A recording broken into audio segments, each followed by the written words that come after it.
you've got to make a decision. And that is, am I going to grow my business? Am I going to work on my business? Or do I just sit on tools all day? Whatever one is great for you, whatever you decide. If you want to grow your business, you're going to have to get off the tools at some Well, you point. can't resent yourself. You want to, and it's very Gary Vee, but regret is horrible. And you don't want to look back on it and go, I probably should have spent more time on me, Yep.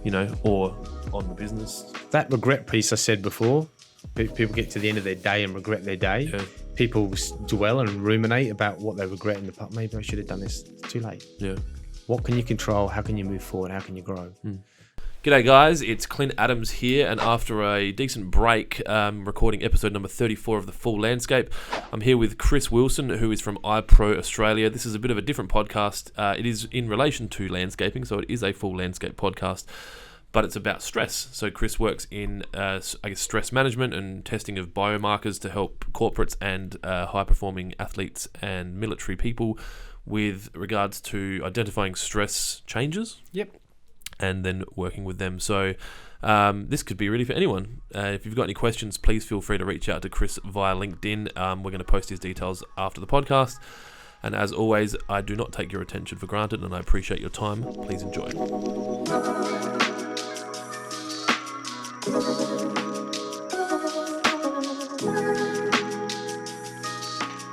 Okay, so my name is Chris Wilson. I am the Managing Director of IPro Australia.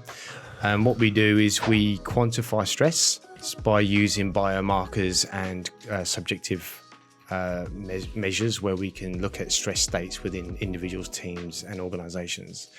And I'm actually a sports science by paper. And I was back in the UK and we're studying multi-stressor environments to look at performance.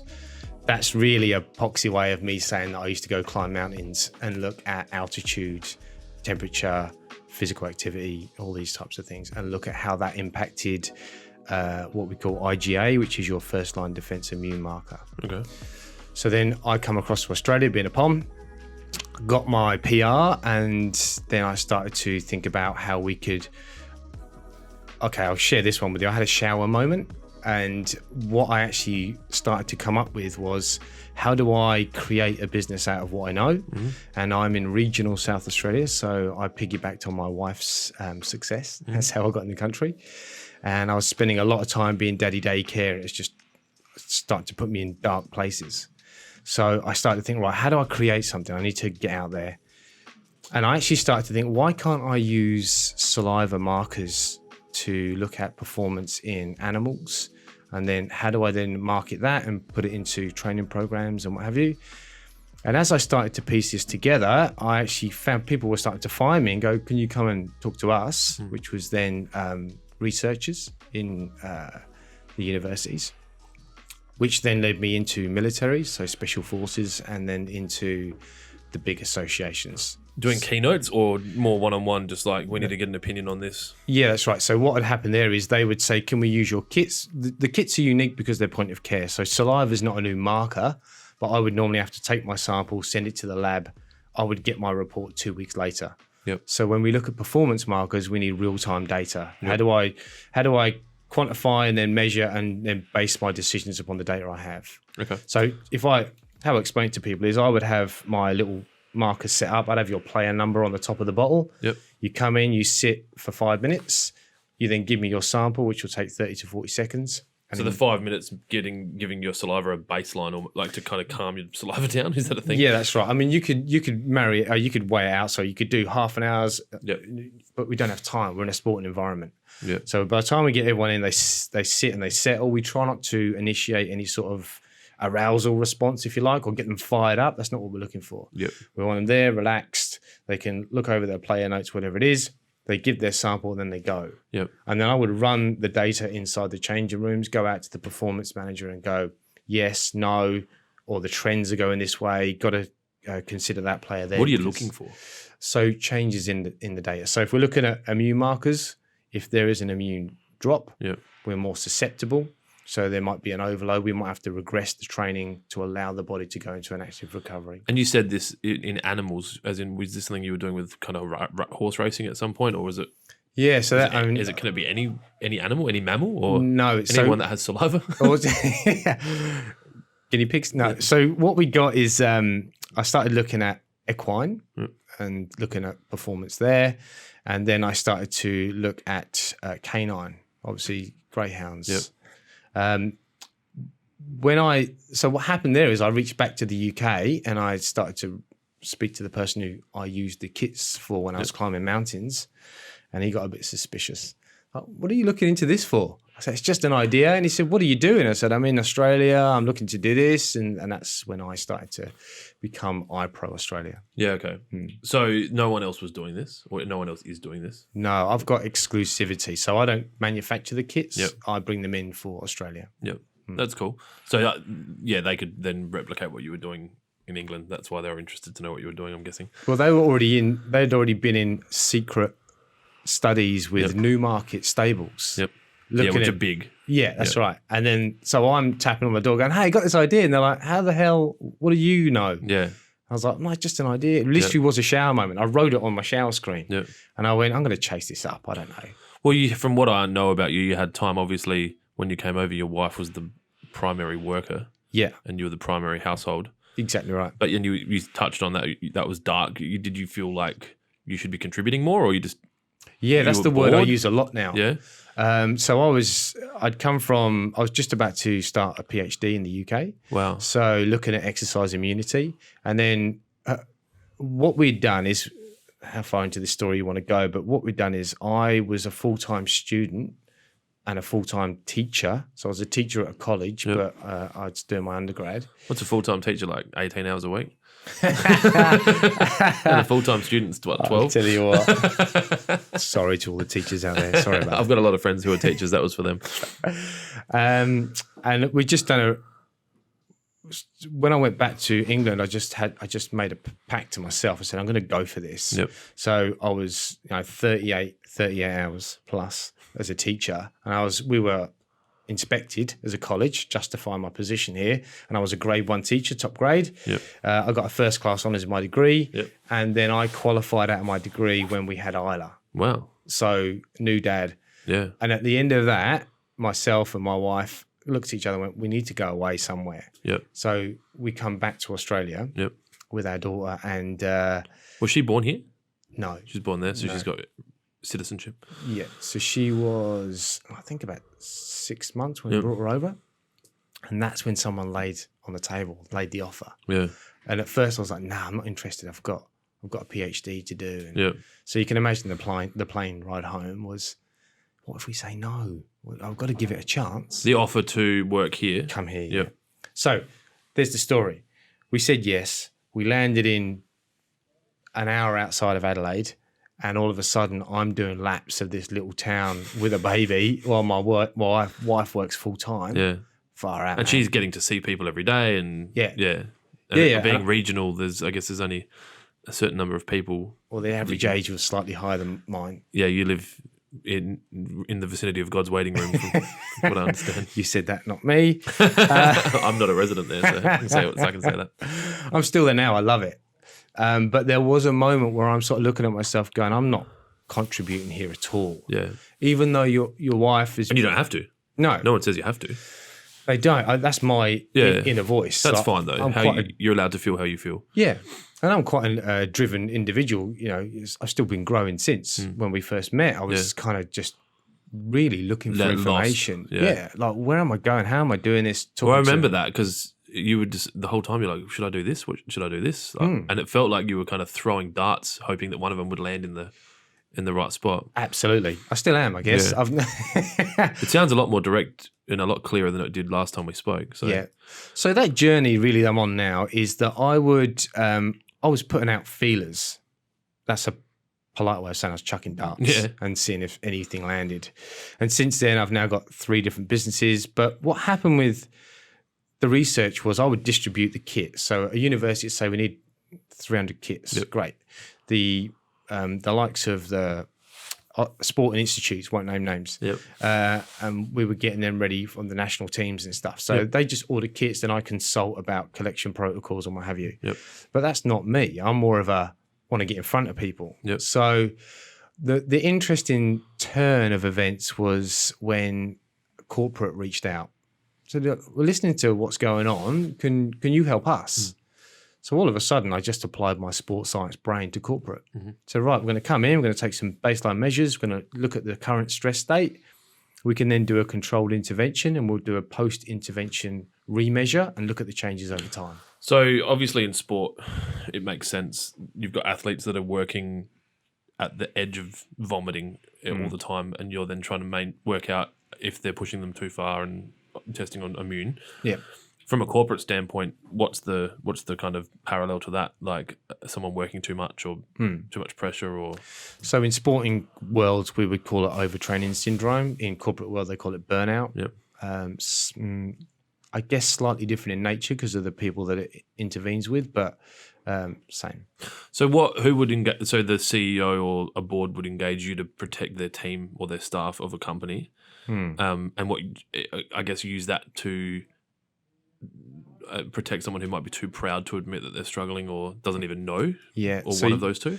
What happened at the very beginning? I got dragged into the whole mental health conversation, and I'm not a mental health specialist. So I position myself as performance-based. And so what we look at is we look at the state you're in and how we can increase your capacity to be able to increase performance. Yours is like pure science data. It's not like conversational psychoanalyzation, I guess. No, I can't. I don't call myself a psych. I don't get dragged into that world either. But we do. I've got a program now, a 7-step program that I go through, and that talks about. Well, the first step is ego. Don't know how far down that you want to go into that, but I don't even know what ego is. That's right. And so we talk about ego, and then we start to look at stress and what stress is classified as and what impact it has. So we've got chemical stress, physical stress, psychological stress, nutritional stress, whatever it might be. I'd be under that. Yeah. The I guess with these podcasts, I like to try and bring value to our audience. So I guess if there's a rabbit warren that we are going to go down, it would be nice to be able to highlight what they could be doing around stress identification, stress management, whether or not these saliva tests are something that's cost effective for an individual business owner to maybe start doing their own markers. And this was never about selling for anyone listening. I genuinely put out a call out to anyone that I knew that wanted to do a podcast. So Chris isn't here to try and sell saliva testing kits, but no, especially with COVID. Yeah, that's right. Yeah, that's a bit weird, isn't it? Because you've got you're handling spit people's DNA. So it's an interesting point you're bringing out there. So where I sit now is can we identify someone's stress state, and we could also go down the conversation that the team's doing okay. You know, it's not all about the negativities of stress, but one thing we do know, if I stand in rooms now, so I do keynotes and what have you about this content. I can stand in a room with 500 people and say, put your hand up if you're stressed. And of course, everyone's going to put their hand up. And then they've got their own subjective position on why they're stressed and what their stress is. That's great. But stress is absolutely vital for us. We need it. So one of the things we talk about is identifying your early warning signs. And have you heard that term before? No, that makes sense. Yeah. Yep. So when we wake up in the morning, hopefully let's assume that we've had a good recovery during the night. Where we wake up, that's our baseline. And then between our baseline and where our early warning signs kick in, the term a lot of people use is the bandwidth that we play in. So I'm going to raise my stress level, but I also need to recover. And I'm going to use that sort of bandwidth to play in. So you can't, so that you're not dancing on the top of that bandwidth for an extended period of time. Well, when it comes to performance, someone like you who wants to push business and grow business and, you know, you do podcast, I don't need you sitting in a nice comfort zone. I need you on the edge. But where you need to play or understand is that when you've gone too far over the edge. Yep. So often what happens is we go down the rabbit hole, if you want to use that term, and then it's a long dig to get back out. So once we start to raise the self-awareness of an individual, really start to educate them on what they're going to look for. So it could even be, depends. I'm not going to contradict myself. I'm going to be careful with this because we don't want to overanalyze because you might just be having a day. Yeah. Great. But once I start to go down the mental response, negative thought processes and that I just can't seem to dig out of that negative process. I could have physical markers. So I start to get tight or I start to get stressed or skin or whatever it might change. Yep. And then obviously I play in the physiological markers. So we look at sweat, we look at cortisol profiles, things like that, stress hormones. These signs for us are when we're starting to push too far into the red. So what we need to do is we need to be able to raise self-awareness to identify when am I going too far. Mm-hmm. You've mentioned a few in the past. You're probably very self-aware about, I know when I'm going. Whether you stop yourself or whether you can get yourself out of that hole is a different story.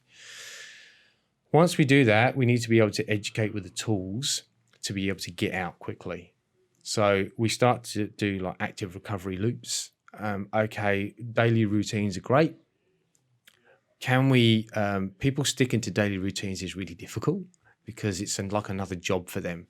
They become so self-obsessed about what am I eating, what am I drinking, how am I looking, what are my eyes doing? That brings its own anxieties. It does. Yeah, there's definitely over-analysis. So with our stuff, we can do check-ins. So we could do a kit. We could do the metrics around your lifestyles and well-beings, and then we can give you a report, and then we can come in later on and just have check-ins. Yep. What we do with corporates is we go, right, we want to measure or quantify the intervention. It's like an ROI conversation. Mm-hmm. People pay tens of thousands of dollars for well-being. I won't put my fingers up. It's like being at school. But they're tens of thousands, but they've got nowhere to measure it. Yeah. And I know we've got mindfulness, we've got meditation. These are all great, but they're all tools. Well, and you can only say how you feel. Yeah, that's right. It's not data. It is data, but yeah, once it's written down, how you feel, it's data, I guess. But that's right. It's not science. Like, I don't even know how to best describe that, but it's not like you've actually done a test and you've got an exact number that you're measuring it to based on regular intervals. Yeah, and in corporate world, that's what they love. Yeah. So I would give because we have to anonymize the data. Yep. So I don't share, because there was always a fear in my head that we would start putting people at risk in business. Oh, you're stressed. Yeah. So, and then there's that kind of chatter inside the business that person's. Yeah, they're not coping. Or they're not even working that hard and they're stressed. That's right. And then there's that bullshit of like, how can you be stressed? No one else is. And they're working harder than you. Yeah. So, or worst of all, they're a weak link in the chain here. And we'll use this data to get rid of them. Yeah, we need to push them out. Even though you can't, you can. Yeah. So we avoid that.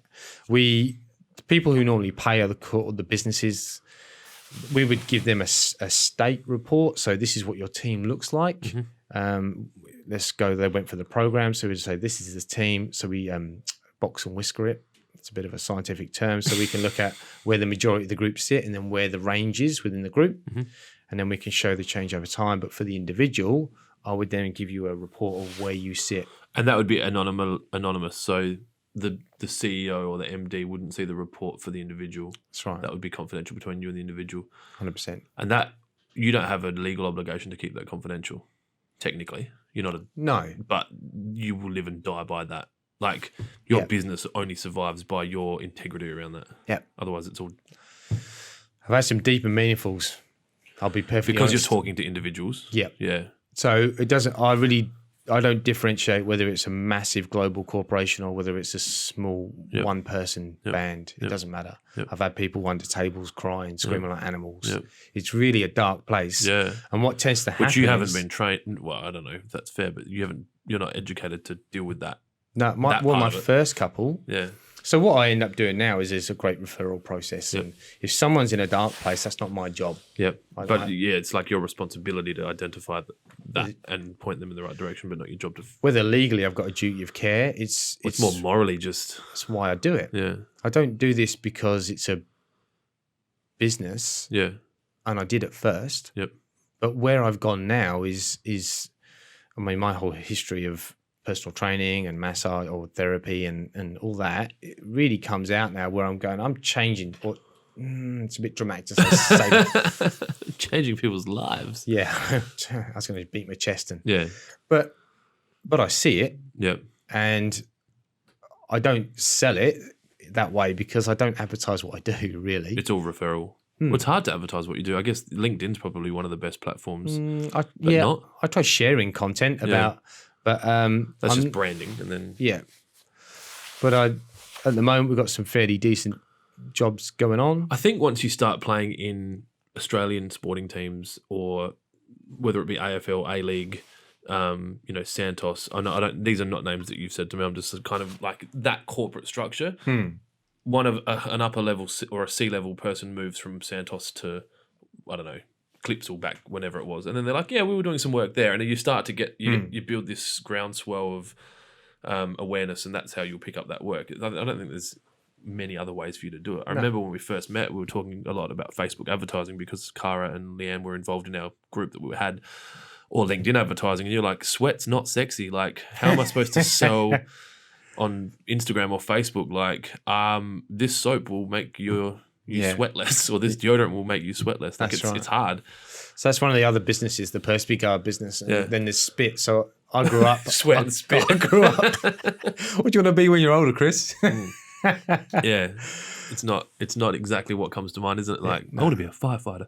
It's just not sexy. Yeah. But here we go. So, I mean, I can talk to this because it's already on LinkedIn. So I've got a great testimonial from the president of Carnival Australia. Yep. Now, this is way before all this happened. Yep. And one of the terms that's they used was about, like, we just couldn't run any faster. Yep. So there's a personal element to my business, which is why I do it. Mm-hmm. Then there's the business element that once we start to raise capacity, reduce perception of stress, we don't actually reduce stress. I don't walk in. Here's my example I give. I don't walk into a sports club and say, Clint, why don't you sit this one out? It might be a bit difficult. Because the nature of the beast is if you can't keep up, you got to get out. But we push them to the limit all the time. It's the same as corporate world.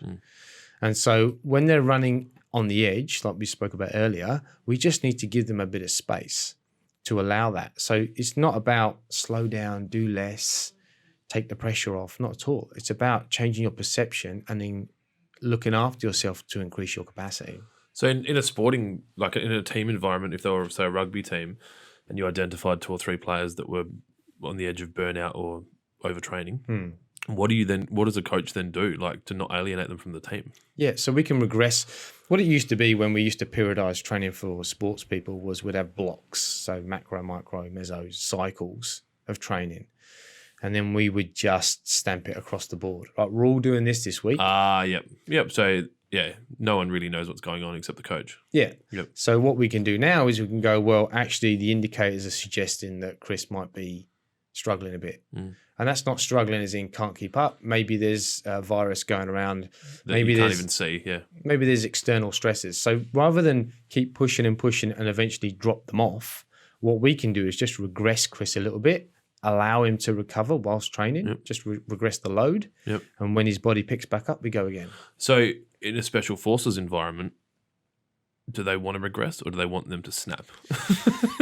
Well, it's a great point. So my kits were being used with the likes of, I'm trying to think how much I can give away there. So they're on a training package, and what they're trying to do is look at what interventions they can use to reduce the stress in special forces environments.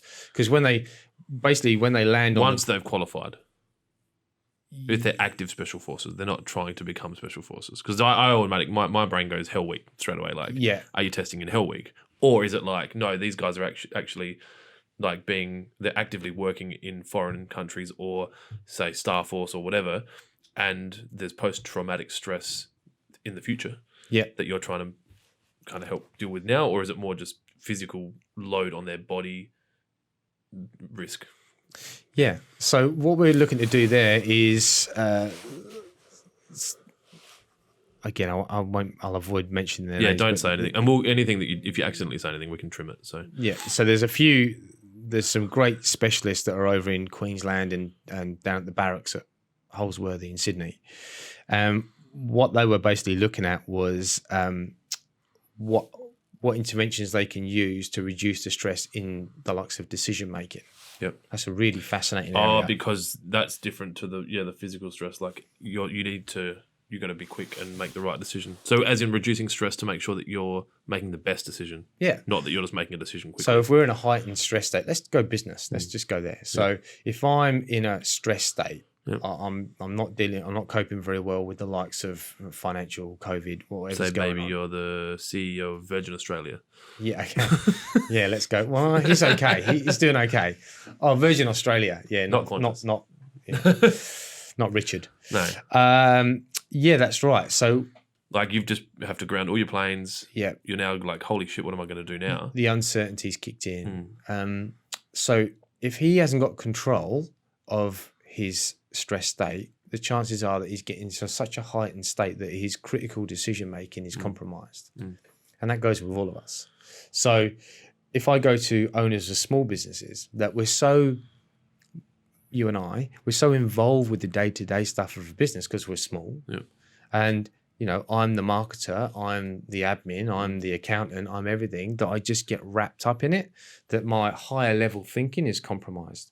And what ends up happening is that when I go into this survivalist type mode, I'm too busy thinking about the intricacies of how I'm going to get through this shit, rather than thinking how am I going to grow and expand through this. And those two different, same situation, just two different perceptions of the same situation. So then how does what you're doing then help identify and when things are good and encourage and reinforce more of that? Yeah. And identify when things are bad and go, this is what we need to what are the external factors that are impacting someone that are causing them to be stressed? Yeah. And can we reduce them somehow in a business sense? So I'd like to separate. So at the moment we're going through, I'm not going to use the word that everyone uses, but we're going through a strange time. No one could have predicted this and how it's going to impact us. Does it rhyme with flamdemic? This is unprecedented times. Yeah. Someone uses the word pivot. I'm going to. Yeah. Well, you have to use the words. The words, like, there's only so many words. The language yeah. So what we've got right now is that there's uncertainty in all of us, or there was at the very beginning. Yep. So for instance, my bookings went completely empty, and we don't know how long this is going on for. Well, I remember I talked about it yesterday with someone, and now looking back, you're like, okay, cool. That was pretty crazy. There was a month or two of like, and now things are kind of coming back out. It's easy to reflect on that, but I was in that hole. I'm like, what's happening? Like, Yeah. I don't know. Like, are we going to close? Like, do I have to tell all these people they don't have a job? This was before JobKeeper, JobSeeker. Like, any of my staff at risk of getting sick and dying? Like, whoa, like, That's right. Yeah. So you and then there's family, and then you start to you really go inward, don't you? Like, we see a lot of it. This whole survivalist type mindset. I mean, I don't know. I was working with the big manufacturers for toilet roll, and I was in there interviewing the board whilst they are showing me pictures of what's going on in Coles and Woolies. Yeah. And you could see the sort of survivalist mentality coming out. I don't care whether it's right or wrong. I need it.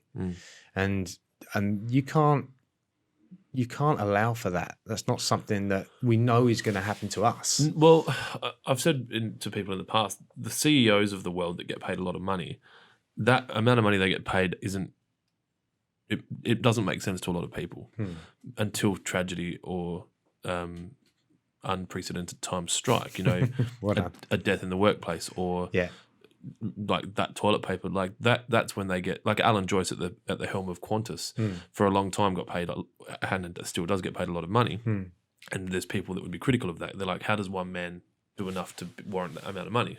Like my mum's one of them. She hates CEO wages. She doesn't get it. I'm completely supportive of it because of those days where you have, like, you're the only guy in the room, that you're the guy in the room that they want at the helm or the girl. And so that's when you make those decisions. So you're now working with these people in a toilet paper crisis and seeing that. Yeah. So I guess how does what you were doing impact what they were doing? I mean, there we were just talking about that whole. So I guess we shifted a bit. That'll happen with me. So what we're talking about now is this pandemic, and there's no way of accounting for that in my business. So I'm not going to go and start saliva testing people like, how stressed are you right now? Because right now they just want to get their shit together. Because it's an outlying event. Yeah, that's right. And we've never been through it, so we're not sure how we're going to react in it. And at the beginning, when there was no end, there's no light at the end of the tunnel.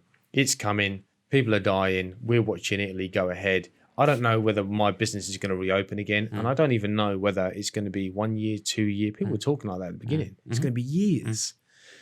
So here we are now, a few months later. We all see there's a bit of a light.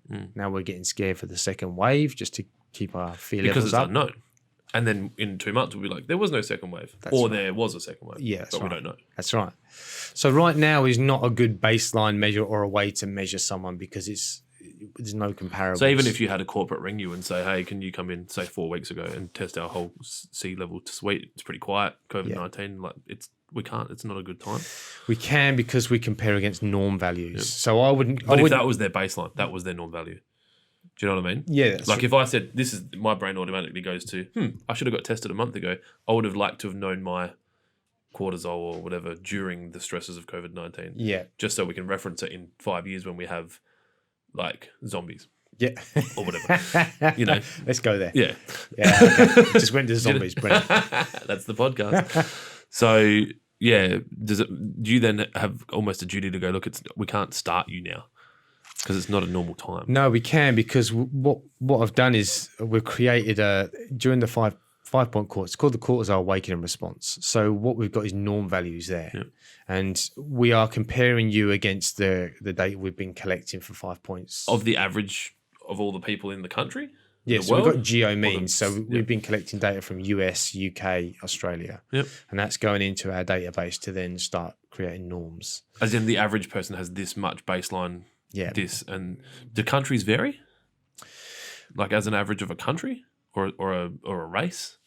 The answer is yeah. We all vary in every way. But as an average, like say African Americans versus New Zealand Maoris versus English, like is there like this? Oh yeah, they've got a lot higher levels of cortisol versus them, or as a baseline average, or it's just human is human. Not that I'm aware of. So what I mean by that is that we haven't broken down the data in that way. We are just taking we split it up as in we don't mix the data from athletes in with because they're living in a different well, your apples and pears. Yeah, you can't. Yeah. So yes, we can because we can take data right now and then we can compare it to our norms. Yep. So, but what would be unfair is to go, well, let's take a measure pre and post and let's look at the change. If I take someone now, they're going to be really highly stressed. Yep. And then if I tested them in 6 months' time and they're, oh yeah, you've really, you've lowered. Well done. So yeah. Chris's works. Yeah, that's right. And it's just not a fair comparison to say, well, I done that. It's just not true. Yep. So what we want to do there is we want to look at, we can measure.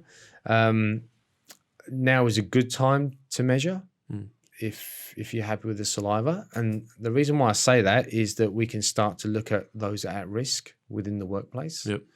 So even if they don't, if an individual, say me, I haven't ever been tested before, I get tested now. Just from one test, you're not measuring myself against myself. You're measuring me against the average or what you know is a risky number. Yeah. So you'll go, oh shit, we've seen this before. That CEO that had a heart attack 3 months ago. I wouldn't go there. No. But you are at risk because of concentration of cortisol. So it's not that. It's more just like the slow burn of stress. Yes. So if I want to categorize you. You want one test, right? Are you low, which is the worst case for me? Mm-hmm.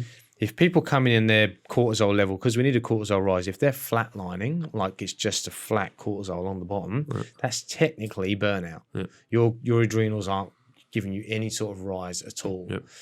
Then I get people who've just got a nice rise and fall and it's really low just before bed. Perfect. Then I've got people who wake up in the morning, within half an hour, they get a massive spike of cortisol. Are you doing multiple tests a day? 5 a day. Okay, that makes sense. Then you'll graph that. So if it's just if it's a flat line, nothing's changing. Their body's not creating adrenaline? That cortisol and adrenaline both come from the same gland. Yeah, the medulla and the cortex. But anyway, it's the sciencey stuff. Yeah, it's cool. It's interesting. Okay, so you do that test and then you'll be like, okay, low, you need to make some lifestyle changes potentially. Well, if it's a low, I'd refer. Yeah, to a doctor. Yep. And then anywhere in between super high and super low. What's super high? Like what's the concern there? Yeah, so we need to contextualize the data. But if someone's like, I take in nanomoles, and let's say that the highest the reader that I've got will go is probably about 40 nanomoles. I've had people up 38.2. Yeah.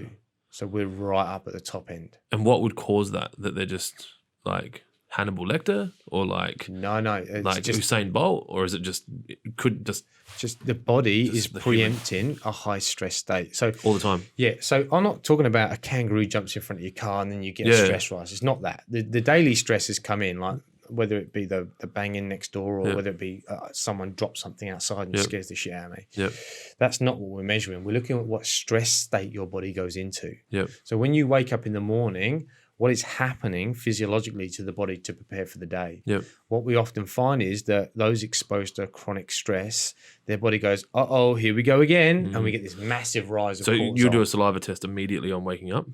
Yep. Or 5 minutes, whatever it might be? Immediately on waking up, half an hour later, that's when we see cortisol rise. Lunchtime, 5 p.m. and just before bed. So when you've kind of got to a wind down point, so you go to bed at 10 o'clock, you've gone through whatever processes that you need to go to sleep and then do a saliva test. Yeah. Go to sleep. And then people come back and say, I don't sleep very well. And I can measure their cortisol just before bed and go, yep, what's happening? This is why. Yeah. What are you doing for the 2 hours before you go to bed, etc.? It's common what we do in let's talk about small business, is that... Well, that's the majority of the audience are going to be small business. So you're busy doing your stuff. Then you go home and you're busy being the father or the mother or whatever it is. And then the kids go to bed and then you've got space. Yeah. Now we fill that space with TV or whatever we want to do. Yeah. But that's when we really start to process, shit, what mistakes did I make? We ruminate on, oh God, that's if we start to really go, oh, what about tomorrow? What have I got to do? And then we start to go into this past and future thinking where we're trying to predict things. If I'd have done that there, I made a mistake. Okay, that's important. What can I learn? But people dwell on it. And that raises my stress levels. Yep. I then bring that information to tomorrow and go, shit, what's going to happen tomorrow? What if that truck doesn't turn up? What if John calls me and asks for his invoice and I can't afford it? And then we start to... So that space we give ourselves when we start to process is where we actually start to raise our stress levels again. Then we go to bed thinking, I've got to go to sleep. Now, you can fall asleep. And there's an interesting chat here, but you can fall asleep. It's not about whether your eyes close and you fall asleep. It's the quality of sleep. So we look at sleep cycles and whether you go from REM to deep sleep and back in. And you can track that with apps and watches and that kind of thing now? Yeah. I mean, we've been talking about wearable tech. Yeah. They're not quite there yet. Is it good enough? Like it's better than nothing, or it's really like you might as well have not? Well, I try them. Yeah. So I had a terrible night's sleep once and it told me, yay, well done. And you just knew you didn't. Yeah. Well, what they're using accelerometers. How much you move is how they determine. Because that's the only tool that's in the watch. Yeah. Is the same tool that measures how many steps you've done. Yeah. Can measure how much you're moving while you're sleeping. That's right. Okay. But the tech's changing now. So we're getting watches that are starting to be able to do dermal, not imaging, but dermal measuring. So there's even chat about whether we can check blood glucose through your watch, but heart rate variability through pulse rates and what have you. Well, if you can't do it from your watch, Elon Musk will do it through your brain. Yeah, that's right. So just got to wait like 8 months. It's the ultimate in biometric. Yeah, so plug it straight in. That's right.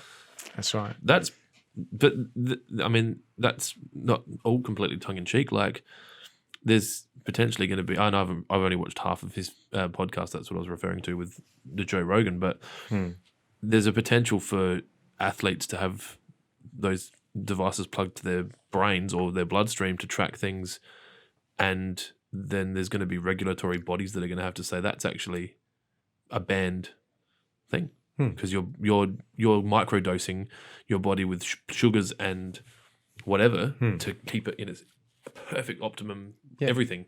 Well, the flaw we've got always is that we can only capture a moment in time. Yeah. So for doping wise, we're trying to capture a window post event. So I think it was who's the sprinter, Michael Johnson? He done a great interview where he said that the private companies have got so much more money than the governing bodies, so they're always 10 steps ahead of designing the chemicals. Well, it's like tech versus the government. Tech companies are always going to outpace government legislation. It's just the government are always trying to catch up with, you can't do that, because they're not even thinking about it. That's right. And same with the governing bodies, they're not thinking about how they're trying to think about how to beat them. Yeah, that's right. So. But it's like with I'm just trying to bring it back to your audience and small businesses. I was thinking, like, is there? Can we do a quick verbal case study of like, all right, there's a landscaper and he's got 4 staff, and he's not getting paid by his clients, and there's the stresses of staff calling in sick, and like, what would you do then? Like, how if he hears this podcast, or she, I say he because the majority of the owners are men, and says, look, I listened to the podcast, I really don't know what to do. I'm concerned. What's that process? Well, let's take that. So Chris phones up and he's saying to me, look, I'm not sleeping well at night. This is typical. My decision making is a bit poor. I'm getting angry. It's normally an emotional response that we notice first, because that's affecting everyone around us. The physiological response we might just keep to ourselves. And so when we start to interact, people start to verbalize, you're being a bit, like, normally it's the wife or the partner, you're being a bit jumpy at the moment. So they go, look, I need a bit of help. The first thing we're going to do is go, where are you now? So if we can't use saliva, we use other markers like sleep scores and what have you, just other inventories we can use. And then we start to break it down really simply. So I said to you before, there's lots of tools we can use. We've got meditation, yogas, things like that. They are bloody brilliant, but they're not the end solution. We use these as tools to be able to control. The other part is we look at your chemical stress. So we start to look at what's your diet like, because what we do know is that when people go into high stress states, it's always self-sabotage. We start to cut out things like, I don't have time to exercise. I know what the next one's going to be. I don't have time to make my food, to make healthy food. That's right. Or what that means is they do have time. They just don't have the capability. They choose what to do with their time, yeah. That's right. And they don't have the scope in their brain. They're constantly in a fear state. And that's sapping. You're awake, but you're tired. You're in bed, but you can't sleep. It's this vicious cycle. And what we have to do really is we have to stop the talk in the chat in the head.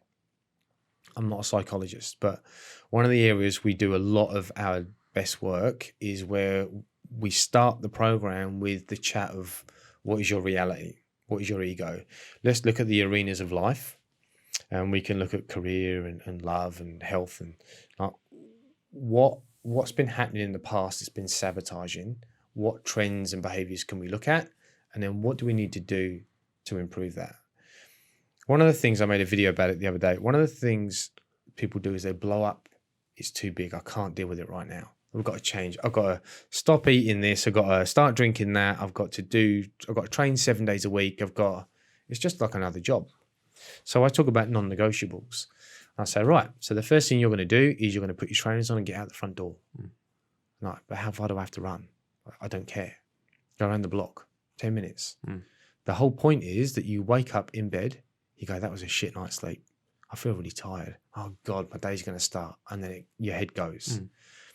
And once you're in that process, your mental state gives you a physiological response, which then gives you a physical response. So what I think about, chemicals change in my body. We know about the dopamine, serotonins, cortisols, what have you. That then has a negative impact on my body. Once we get into that cycle, we then start looking at dramatic drop-offs in health, mental health, physical health, things like that.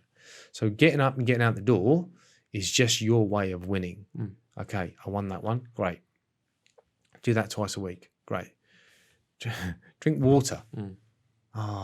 People talk about water all the time. Yeah, because it's freaking important. Okay. And so how much do you drink? I know I'm supposed to drink 2, but I drink about a cup. But I do drink coffee. I get this all the time. I'm laughing because I've had, I guess because I've been super conscious of the health space for so long, not actively participating, just I'm on the fringe, just aware of it, and just all the gear and no idea. So yeah, that's why I laugh. But so the little wins of just measuring the fluid intake. So fluid and getting your trainers on. Two very simple wins with good returns. This stuff, I don't know, let's talk about digestive, like it flushes you out, toxins in the gut. The fact that we talk about, I'm a business owner, I really need to be switched on and thinking all the time. Yeah, great. But those little neurons that fire in your brain, that electrical impulse transmits or conducts better through fluid. we know electricity conducts through water. Okay. So if your cells are dehydrated, you're not firing like you should. So all of a sudden, you're like, So you want to talk about top performers and be on your game. Simply drinking water can have a really good impact. I know that I feel better when I'm hydrated. I had a session with my coach maybe 2 months ago, and she said to me, "You're dehydrated at a cellular level." I'm like, that's pretty dehydrated. Yeah, that's right. That's deep. Yeah, that's right. Let's grab my water. Yeah. But okay, cool. So you go through that, and then they're the non-negotiables. Yeah, and then there's food. So I don't. Again, I always a disclaimer in there somewhere. I'm not a dietitian, but I just make sure that you're having adequate food. As in eating enough or eating the right and enough? Well, there's two conversations here. So one thing we start to do is making sure that you're eating enough.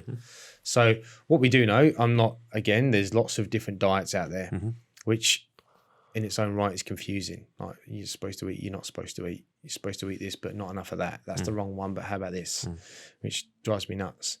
But one thing I look at is stresses. So we can look at caffeine and we can look at sugar. And these are stresses on the body. But also low blood sugar, which is hypoglycemia. If we're not eating enough, because when we're stressed, we lose our appetite. You lose that. I don't sit there and go, when I'm relaxed, I go, do you know what? I'm bloody hungry. When I'm in a high stress state, I'm really riled up. I'm in that fight or flight response. Hunger's not really an option for me right now because I'm already metabolizing energy for my fight or flight. So what happens is people go, I don't want to eat. I don't really feel like eating. And so they get into this cycle of, I don't do breakfast. I go, what? You've just spent the last 12 hours with no food in you, and now you don't eat breakfast, and then you go to work, you're a manual labor laying, you're moving kit around and you're on the tools all day. I'll have a pie at lunch. Yeah. And so we talk about fueling for performance. And landscapers out there might be thinking, I'm not an athlete. It's irrelevant. You do hard labor day in, day out, 5-6 days a week. It takes its toll. And you want a career out of this, which we've got to play a long game. Well, you don't see it until you start talking to the business owners that are in their kind of mid-30s that are like, I need a succession plan. I can't be on the tools anymore. I'm like, this bit doesn't work anymore and I can't grab things properly anymore. Yeah. And there's a good chance that is tied. And I guess I'm not a dietitian or a doctor, but if you think about the diets, the traditional smoko van rolling in and, sausage roll and a nice coffee or whatever, and day in, day out, followed by a 6-pack of pale ale. And, So there's an interesting conversation because I get an apprentice with me. He's a young lady or gentleman, 18 years old, and they just fall into the culture to fit in. So my culture is you sit in the van, you have a smoko and a pie, and you get back on the tools. Yeah. And there's no conversation around, are you okay? Or it's like, toughen up, buck up, or I'm not giving you time to go and eat 3 times a day. It's too long off the tools. Whereas the reverse of that could be, well, actually, they can probably work harder because they're fueled. Yeah.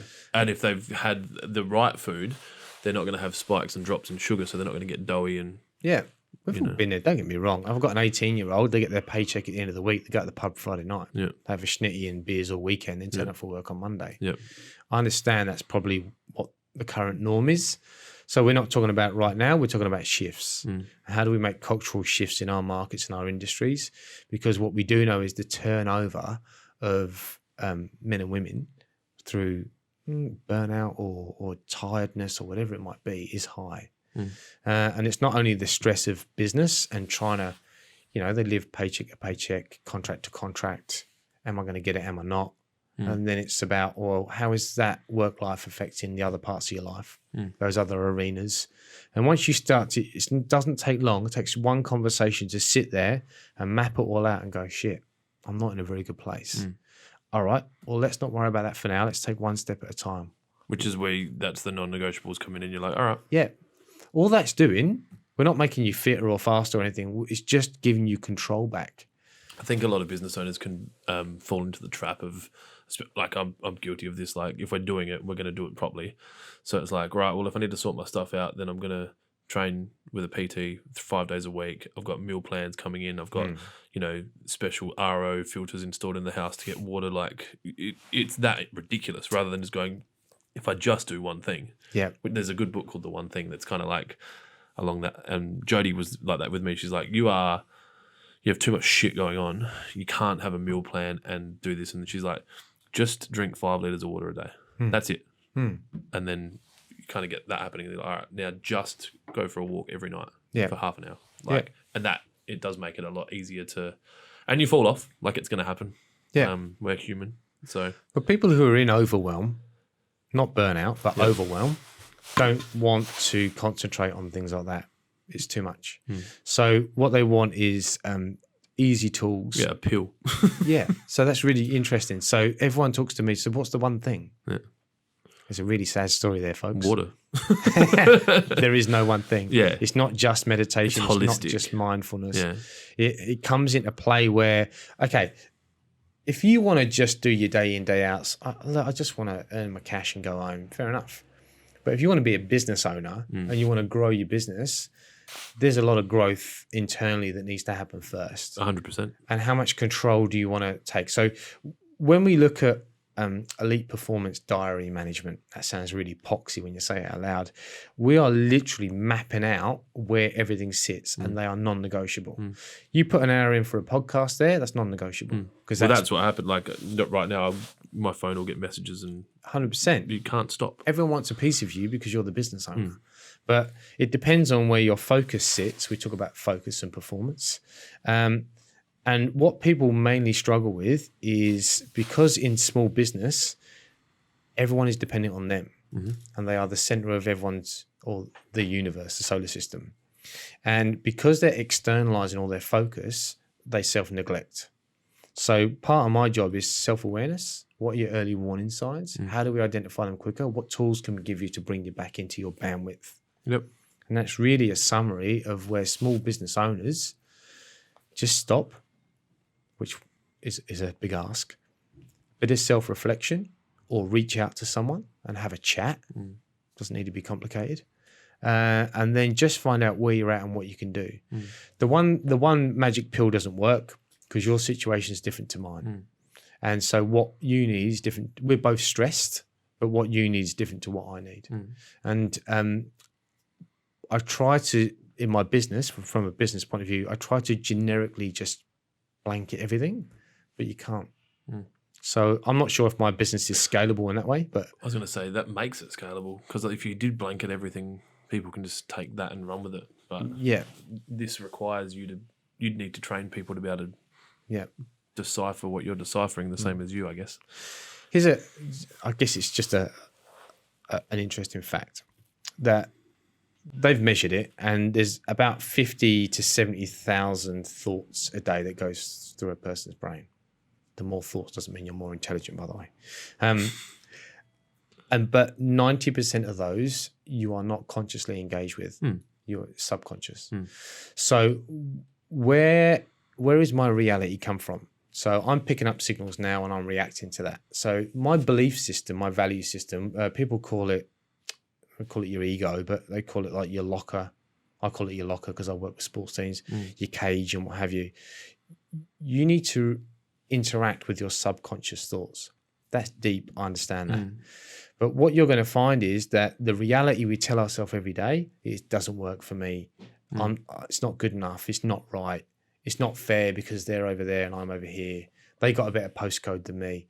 All those factors are actually a big reason why we drop into stress. I'm going to fail as a business person because COVID's going to affect me. And yet my competitor over the road there is successful.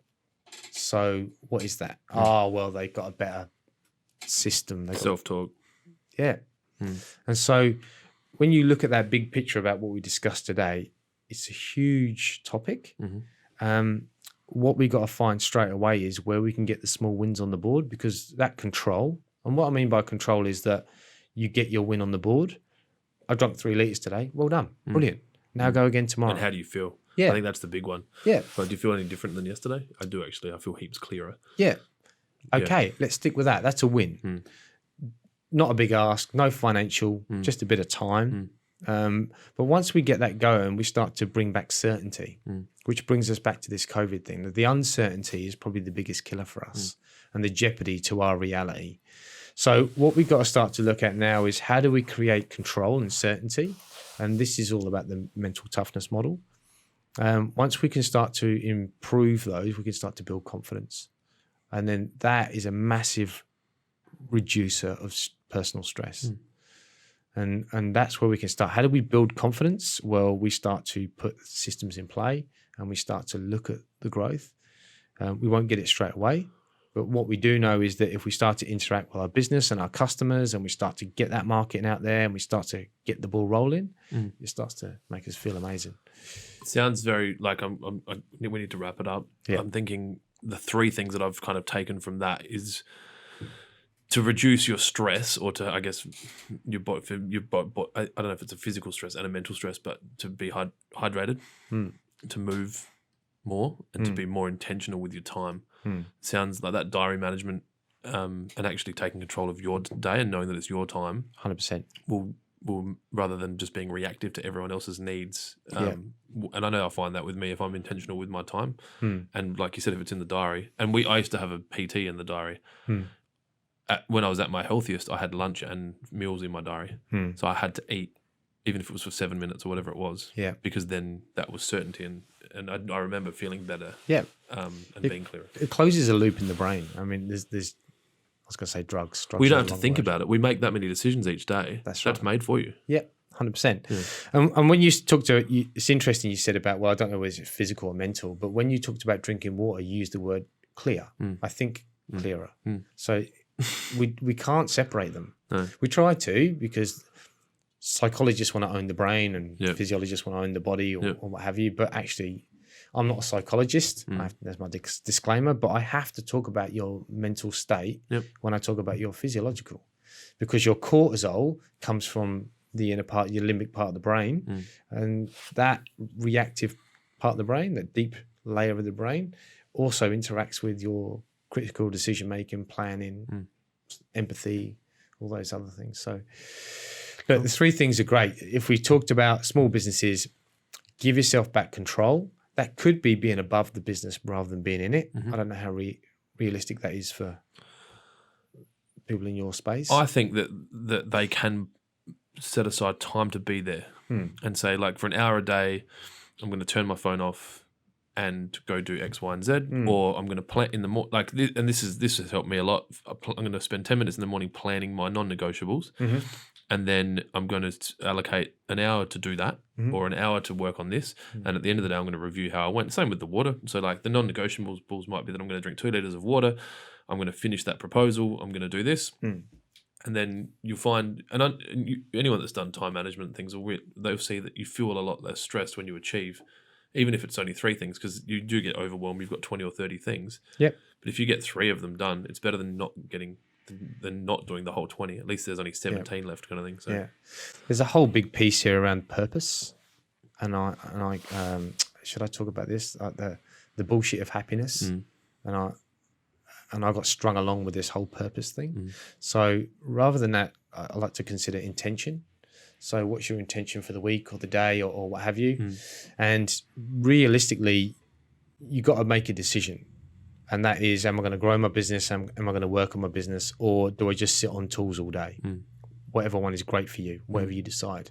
But if you want to grow your business, you're going to have to get off the tools at some point. You can't resent yourself. You want to, and it's very Gary V, but regret is horrible. And you don't want to look back on it and go, I probably should have spent more time on me. Yep. Or on the business. That regret piece I said before, people get to the end of their day and regret their day. Yeah. People dwell and ruminate about what they regret in the past. Maybe I should have done this. It's too late. Yeah. What can you control? How can you move forward? How can you grow? I don't care whether you're part of a big organization or you're on your own. If you're looking to grow and expand, success is different for people. You want, I don't know, you want 10 million. Someone's 100 million, but yeah. Someone's happy. Someone's happy with their 50K or it gives me a good perspective to know that a lot of the thing, like you have to maintain that, because I'm chasing the big things, but it's important to stop and remember that where I have come from and where I'm at now, like you kind of go, oh, well, this is a dream life for a lot of people. And I'm like, I want more. That's right. But that's right. So if people want to find you, LinkedIn? Yeah, LinkedIn's the big one for me because of the space, and I'm not really into Facebook. And Yep. All right. Well, we'll link your LinkedIn up underneath the podcast. It is 11:02, so we need to wind up because Cara is, I reckon, waiting to catch up with us. Cara's going to talk about Facebook. I apologise, Cara. I don't do I just hate Facebook. Facebook, yeah. That's right. That's the beautiful thing about this world. Everyone can have their own likes and dislikes and wants and needs. So LinkedIn or iProAustralia.com. Cool. If you want to look All at one word, IPRO Australia. Yeah, it stands for individual profiling. All right. Thanks, mate. I All won't right. shake your hand. Thanks for your time. Elbow bump. Yeah.